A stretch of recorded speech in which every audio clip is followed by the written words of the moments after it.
Welcome to Digital Asset News. Take a top stories in cryptocurrency and digital assets and break them down in bite-sized pieces. Today, just like the thumbnail suggests, I think we're in the golden era of Bitcoin mining and hopefully price appreciation to follow. And there's really three things that makes this all stand out. And this was just a couple of headlines that I had picked up and taken a look at.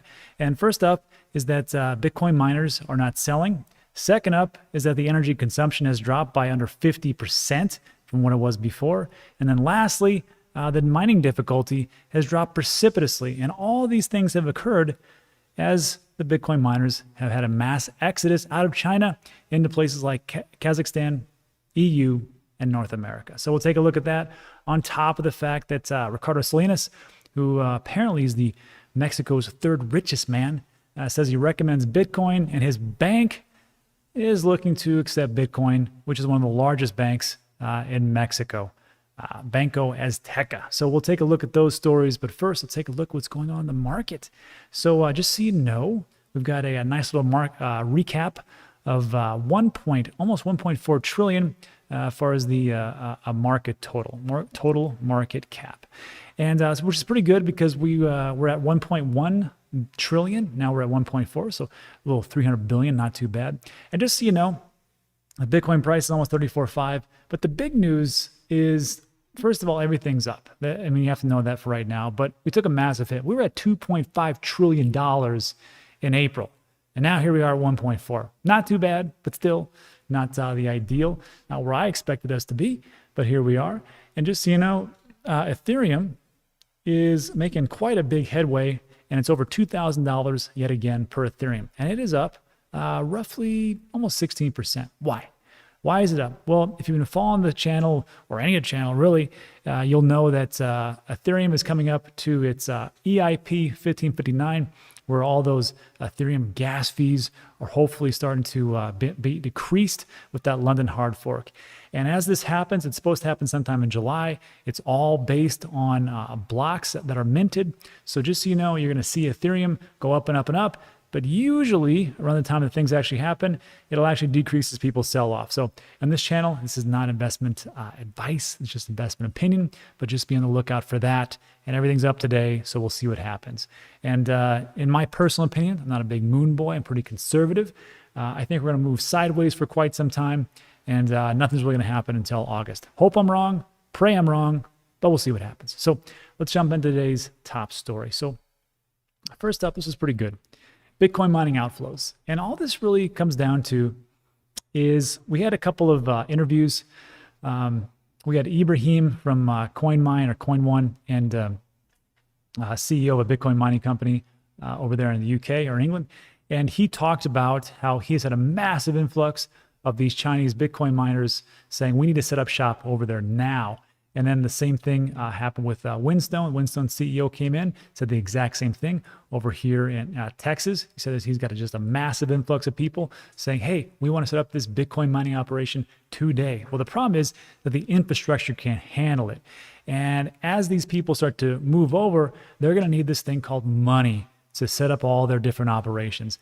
And this is what's going on right now today. And my question is, actually, my statement is this. I think they sold a lot of Bitcoin in preparation for what they had to do with, which was their mass exodus. So here's what's going on. So according to the data provided by Glassnode analytics vendor, Bitcoin miners are hardly selling any Bitcoin at the moment. And there's this nice little graph which comes up right here. And I'm just going to blow this up so you can see it. Here's the graph from Glassnode, and good for them. So what it has here on the left-hand side is all the outflows of Bitcoin. So it goes from 0 to 6K. And then on the far right-hand side, we're going to see the price of Bitcoin, which goes, it's at 80K, but it hasn't hit there yet, obviously. And 60K, 40K, 30, all the way down, right? So as we can see, moving forward along on this line, massive outflow in 2016, up and down, 2017, 18, 19, 19. Not a big deal. And then we just see a huge drop-off around May or June, moving into, this is in 2020. And then January, there was a massive sell as well because the price of Bitcoin went up. And I got to tell you, I should really be just following these Bitcoin miners. It seems like they seem to know when the right time to actually sell is. Food for thought. And then here's the price as it goes down. But you can't see my mouse, but right here where it has 800 and there's a big circle, here's the outflows right now of the miners selling their Bitcoin. They're not selling too much. And it is the 28th of June. All the selling happened about a month or so ago. We'll just say 3 to 5 weeks ago. And I think that's when all these miners realized, like, hey, the jig is up and China's going to crack down and we need to start moving. And they need to set to move operations, to move football fields worth of Bitcoin miners, pay for the infrastructure, pay for the employees, pay for the packaging and shipping of all the miners. It takes a lot of money. So they had to get it somewhere, and that means they had to sell a bunch of Bitcoin. Well, all that's over, because on June 20th, that was the deadline for these Chinese provinces to cut off the power supply to these Bitcoin operators, and they did it. And that's why we saw a huge reduction in hash rate. That's why we saw a huge reduction in energy consumption. And also, we're going to see a huge reduction in the difficulty level. And I think this is great news because we had to go through that pain for them to sell everything and shut it all down, to move it to wherever they had, and then maybe set up operations. I personally don't care if they set up operations again. But, and I'll get to that in a second. But right here, what we see is the selling of Bitcoin by miners, which I think was pretty massive, which could also have led to a cascade effect, is done. So in July, hopefully you have a little recovery. August, September, October, November, see a little bit more price action. Again, not financial advice, just financial opinion. That's just how I seize it. So that is the first story. And then the second story, if we look even further, is about Bitcoin mining energy. So this is from Decrypt. Bitcoin consumption has down. How far down is the real question. So currently, Bitcoin consumes 68 terawatt hours of electricity per year. Quite a boatload. But that's not so bad as for what it was, because Bitcoin was consuming up to 130 terawatt hours, placing it comfortably among some of the world's leading countries by energy consumption. So imagine that. This is the same thing we've heard about all along. And yes, it uses a lot of electricity, but guess what? It's the most sound money principles out there. So, hey, you know what? The banks use a ton of electricity too, and all they do is seem to take our money. So what are you going to do? And then this leads to a fall of 51% since May 10th. And then just to reiterate what I had just talked about, it's also telling that we've seen an increase in Chinese-linked mining entities selling Bitcoin since this began, almost certainly due to the cost of relocation. And that's Jason Dean, Bitcoin analyst at Quantum Economics. And I couldn't agree more. So look, I know some people thought this was going to be awful news. I thought this was like a gift from heaven to actually be given these Bitcoin miners leaving out of China. I thought it was going to take a lot longer because of the free market, but the Chinese government did it for us. It's fantastic. And again, I feel sorry for the Chinese people, but it's the government that really laid down the law and kind of screwed everybody over there.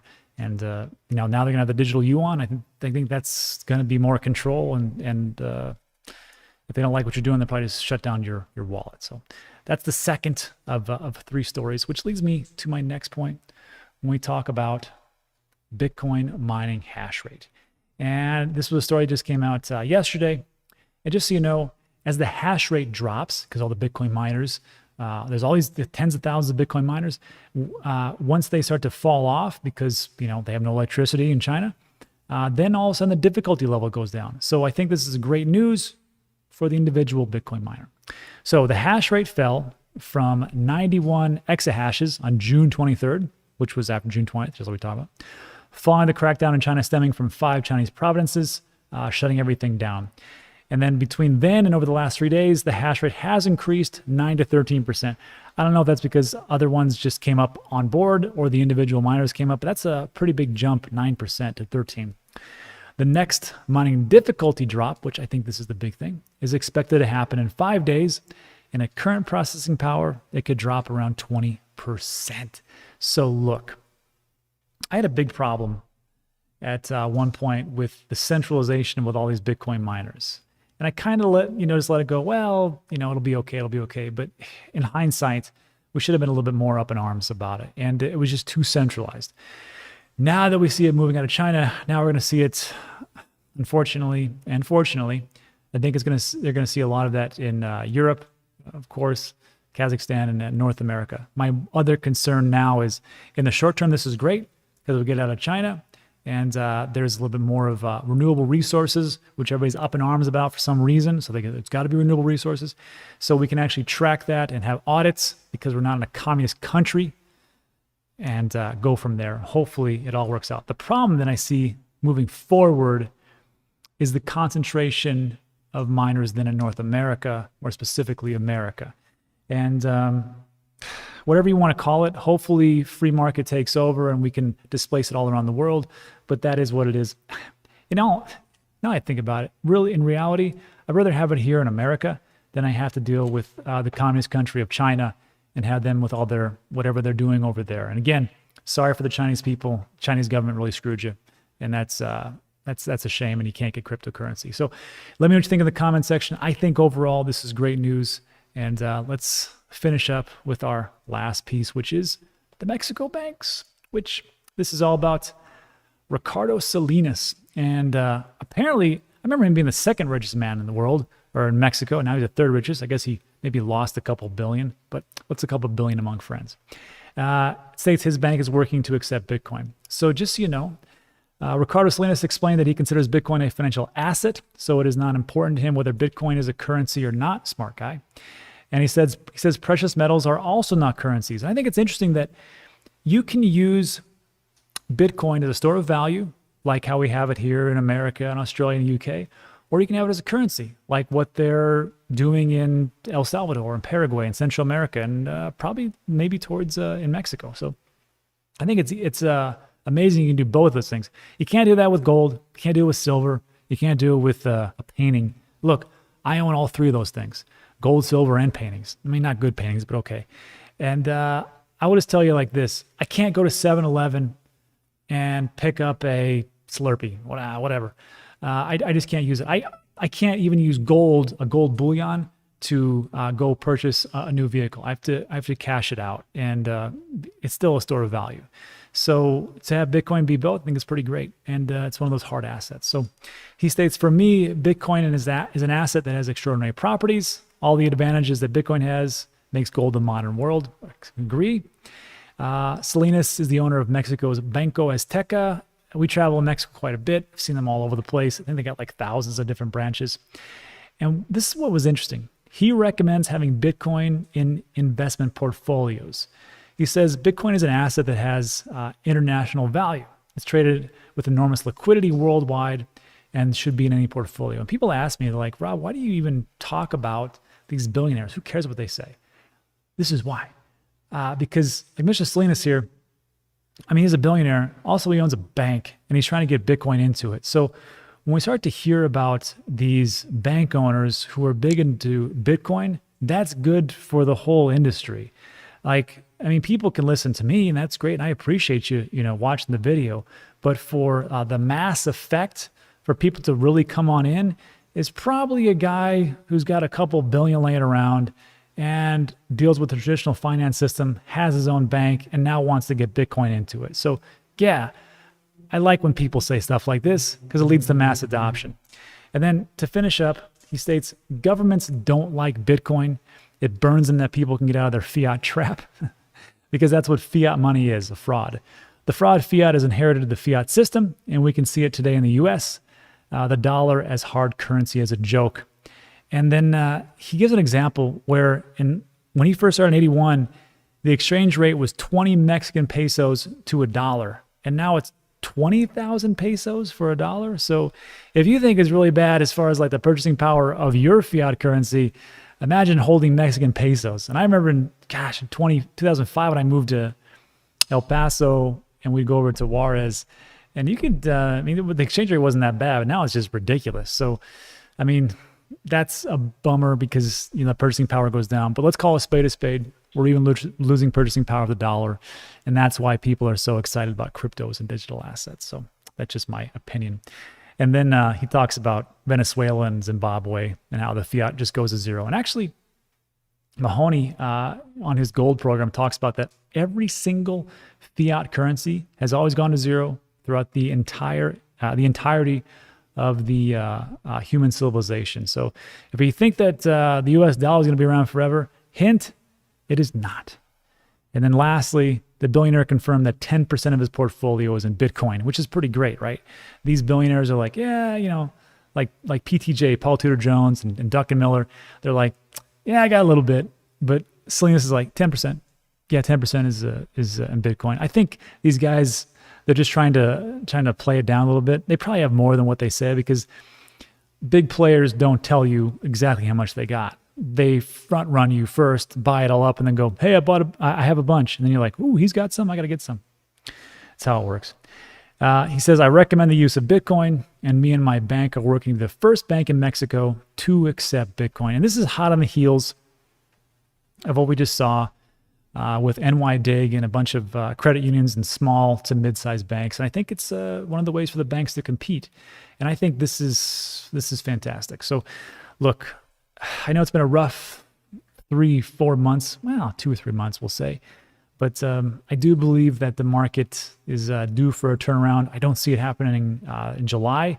I think we'll just gain momentum, and then August, off we go. So that is what we got here. So look, that is it for today. If you liked the video, give it a thumbs up, give it a like. Appreciate that. Also, consider subscribing. A lot of things we talk about on this channel are very time sensitive because it's all daily news. And then for over on Dan Clips, we talk about the new advancements in crypto, and we just got done interviewing the CEO of Meld.com. And Meld, it's built on the Cardano blockchain, and it's looking to be the banking infrastructure for Cardano. And it's got this, it's pretty crazy. It allows you to take out loans, DeFi loans, and because of the protocol, liquidity providing, and then the fees, it pays for the loan that you took out, and the interest is only thing that you owe. I'm going to let the CEO explain to you. That'll be over on Dan Clips. The link is in the description. That'll be dropping today. That's it. So thanks so much. I appreciate it. And we'll see you on the next one.